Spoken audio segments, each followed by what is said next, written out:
Mafia किसी भी स्तर का हो, माफिया कोई जमीन माफिया हो, बालू माफिया हो या शराब माफिया हो, उसको हर हालत में बेऊर के अंदर ही रहना होगा, बाहर उसके लिए कोई स्थान नहीं। 60% क्राइम जेल से होता है और जेल को भी मॉनिटरिंग करने के लिए मैंने 10,000 कैमरा जेल के अंदर स्थापित करने का काम शुरू करा दिया है कि बिहार सुशासन से चलेगा, बिहार कानून के राज से स्थापित होगा, बिहार स्वर्णिम काल को इतिहास को वापस करना है साहब, और बिहार में महिलाओं को कोई छू नहीं सकता है, ऐसी व्यवस्था करा कि बिहार के नौजवान जिस दिन बिहार में लौटकर अपने सरजमीन पर नौकरी करना शुरू करेंगे, उसी दिन हम बिहार को विकसित मान सकते हैं।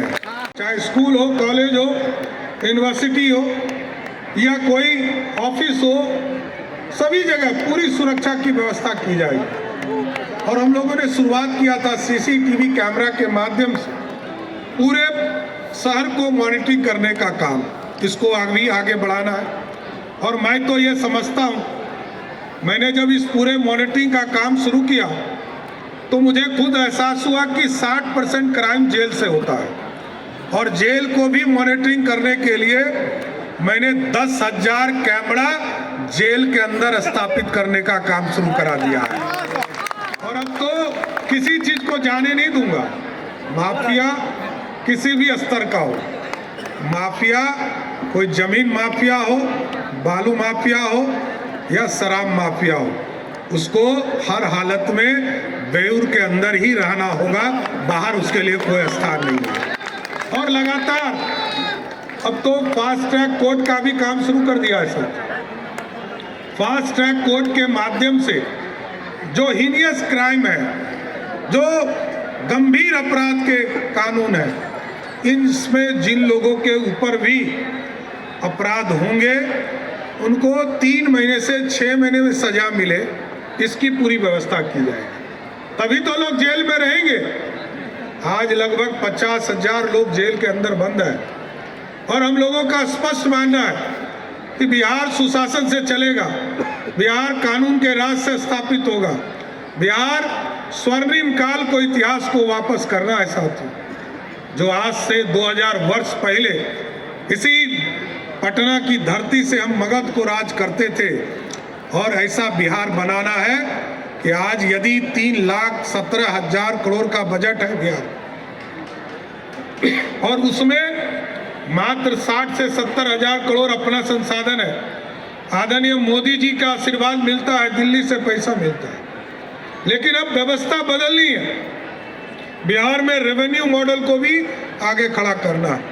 इसलिए सुशासन और कानून का राज और उद्योग, ये पूरे सेक्टर को बढ़ाने का काम किया जाए। चाहते बिहार के कार्यकर्ता, दीघा के कार्यकर्ता साथियों जरूर आश्वस्त करते हैं, माननीय मुख्यमंत्री नीतीश कुमार जी के मार्गदर्शन में बिहार बढ़ रहा है। आदरणीय प्रधानमंत्री जी मॉनिटरिंग करते हैं और सभी एनडीए के साथी इस काम को देख रहे हैं। हम जरूर 2 चीजों को फोकस करना चाहते हैं। उद्योग मंत्री जी दिलीप जी यहाँ बैठे हैं, विस्तार से ये बताएंगे, उद्योग की चर्चा करेंगे, लेकिन हम लोगों का पूर्ण फोकस है। अभी रविशंकर जी से बात हो रही थी कि बिहार के नौजवान जिस दिन बिहार में लौटकर अपने सरजमीन पर नौकरी करना शुरू करेंगे, उसी दिन हम बिहार को विकसित मान सकते हैं। और इसके लिए भी काम शुरू कर दिया। पहली कैबिनेट में हम लोगों ने तय किया नीतीश कुमार जी की अध्यक्षता में कि हम 25 चीनी मिल बनाएंगे, न्यू एज इकोनॉमी के ऊपर काम करेंगे। हम सुई से लेकर तोप और टैंक तक बनाने का काम बिहार में करेंगे साथियों। सेमी कंडक्टर बनाएंगे, डिफेंस कॉरिडोर बनाएंगे, इसकी पूरी स्थापना करेंगे। और इसके लिए एक अलग विभाग हम लोगों ने बनाया, इसके लिए कि जो लोग बिहार से बाहर जाकर गरीबी के चलते नौकरी करने जाते हैं, प्रवासी श्रमिक के कल्याण के लिए हम लोग एक पूरा बोर्ड बना रहे हैं और एक एक व्यक्ति को चिन्हित करने का काम किया जाए। कोई बड़ा काम करने गया हो, बड़ा नौकरी करने गया हो, उनका स्वागत करेंगे।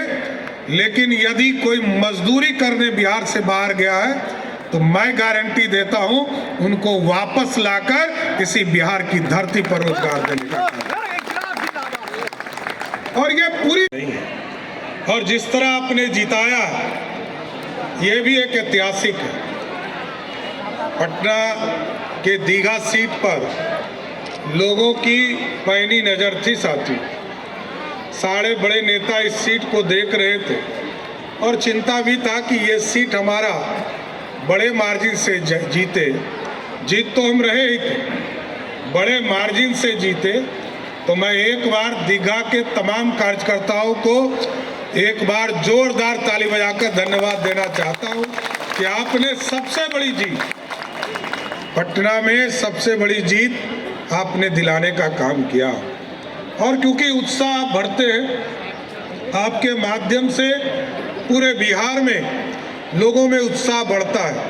और आज जो स्थिति बनी साथी, आप देखिए, जब एनडीए आदरणीय प्रधानमंत्री नरेंद्र मोदी जी, आदरणीय नीतीश कुमार जी, आदरणीय चिराग पासवान जी, जीतन राम मांझी जी, आदरणीय उपेंद्र कुशवाहा जी, सब लोग सारों पांचों पार्टी के बड़े नेता हमारे मिलकर बिहार में एक जॉइंट तौर पर पूरा अभियान चलाया।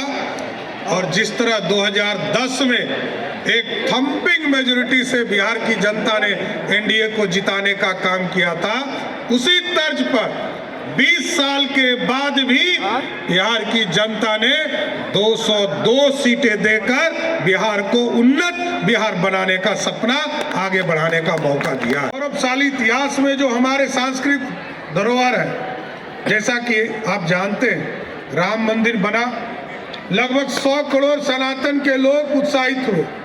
मां सीता के जन्म स्थान पर भी हम लगभग 1000 करोड़ रुपया से मां सीता के जन्म स्थान पर भी भव्य सीता मंदिर बनाने का काम शुरू किए। और इसी तर्ज पर बगल में हमारा हरिहर नाथ, भगवान हरिहर नाथ का मंदिर है साथी, कोई नहीं जानता है।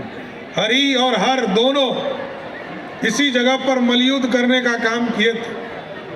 भगवान जहाँ पर हर हर महादेव, जहाँ की यहाँ बैठे हैं संजीव चौरसिया जी, जो लगातार इस क्षेत्र में जिस तरह हर हर महादेव के माध्यम से जो पूजा, शिवरात्रि की पूजा को भव्यता देने का काम किया है, उसी तरह भव्यता के तौर पर हरिहर नाथ पर भी एक बड़ा कॉरिडोर बनाकर दुनिया में स्थान देने का काम किया जाएगा सर। और जहां तक दीघा विधानसभा क्षेत्र का मामला है सर, सुशासन और उद्योग, ये दोनों चीजों को साथ चलाना है।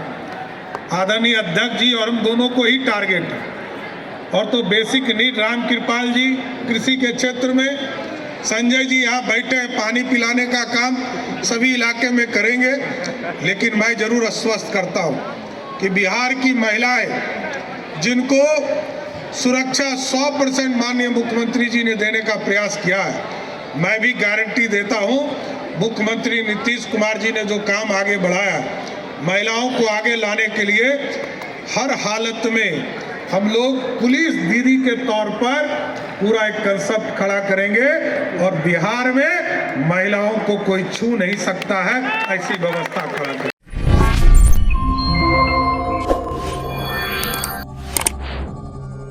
Yeah.